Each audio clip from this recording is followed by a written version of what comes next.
Stay until the end, because the last 60 seconds will reveal who was truly imprisoned in Rapunzel's story. And if you've ever chased someone who made you feel chosen, this might feel uncomfortably familiar. We were told Rapunzel was trapped, locked away, waiting to be saved. But let me ask you something. If you are truly a prisoner, why are you the one deciding who enters? And why does the tower have no door? Not locked, not hidden, just non-existent. That isn't a prison, it's a filter, the isolation experiment. What happens to the human mind when it grows up without mirrors, without comparison, without social correction? Psychology tells us identity is formed through reflection, through faces reacting to us, through consequences, through boundaries. Remove those, and the mind begins constructing itself without friction. Rapunzel wasn't raised in a cage. She was raised in psychological isolation. No peers, no rejection, no competition, no alternative narratives, just one caregiver and unlimited imagination. Is that protection or controlled development? The witch reconsidered. We call her the villain. But what if she was a researcher?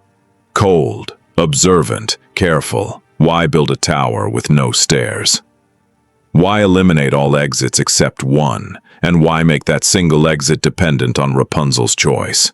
She lowers the hair. Not the witch. She decides who climbs. She decides when. She decides how far. That's not helplessness. That's gatekeeping. The psychology of being chosen. Have you ever felt powerful because someone wanted you? Not loved, wanted. There's a difference. The prince hears a voice in the forest. Soft, beautiful, alone. He doesn't see her first. He hears her. Mystery always activates stronger attraction than visibility. The brain fills in the blanks with perfection. He doesn't fall in love with Rapunzel. He falls in love with the idea of reaching her. Mid-story disruption. There's something most modern versions quietly remove. In the original tale, Rapunzel becomes pregnant before the so-called rescue.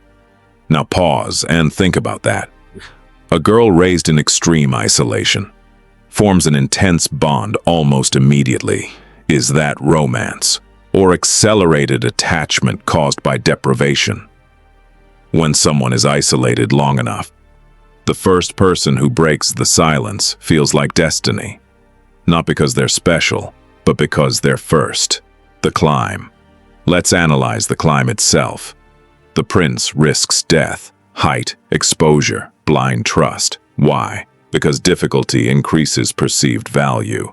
The harder something is to reach, the more meaningful it feels once obtained. But what if the climb was the point? What if the tower wasn't meant to trap Rapunzel, but to test who would sacrifice everything for proximity? How many climbed before him? How many slipped? How many answered a voice in the dark? Fairy tales only record successful survivors, not failed attempts. The power dynamic. We assume Rapunzel had no power, but examine the structure. No one reaches her without her permission. No one climbs unless she responds. No one enters unless she allows it. Who is dependent on whom? Is she waiting to be saved? Or is she selecting who gets access? And if she never once attempts to escape, was she trapped at all? The psychological mirror. Here's where it becomes uncomfortable. Some people don't trap you with walls. They trap you with distance. Just enough warmth to keep you climbing. Just enough mystery to keep you trying. Just enough affection to make you feel chosen. But never enough clarity to feel secure. Sound familiar? The final reveal. I told you at the beginning. The last 60 seconds would reveal who was truly imprisoned. We assumed it was Rapunzel, locked high above the world, isolated, restricted, but look again. She controls access. She controls entry. She controls the only bridge between worlds. The prince? He risks everything. He climbs, he chases, he believes reaching her will complete the story. The tower wasn't her cage, it was his test. And if you've ever chased someone who made you feel uniquely chosen, who kept you climbing, who never came down, ask yourself something honestly. Were they imprisoned, or were you? And maybe the tower still exists, just not made of stone.